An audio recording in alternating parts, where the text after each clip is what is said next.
It is important to start to understand logic operations, as we'll be using these evaluations to control the flow of software in our use cases as we progress, which we'll get into when writing our use case specifications. Let's look at the Boolean operation OR. OR has 4 outcomes. Outcome 1, a true condition or a true condition, the outcome is true. Outcome 2, a true condition or a false condition, the outcome is true. Outcome 3, a false condition or a true condition, the outcome is true.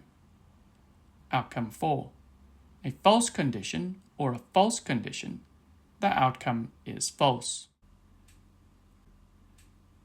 And here is the truth table for OR. You could be evaluating more than just 2 conditions. Using OR is a great way to check everything is off, that is, false, before executing some code. You could be checking that all lights are off before executing, knowing that if any one light is on, that is a true condition, the software should not execute. With OR, if any conditions are true, then the outcome will always be true. If both conditions evaluate to false, the outcome will always be false.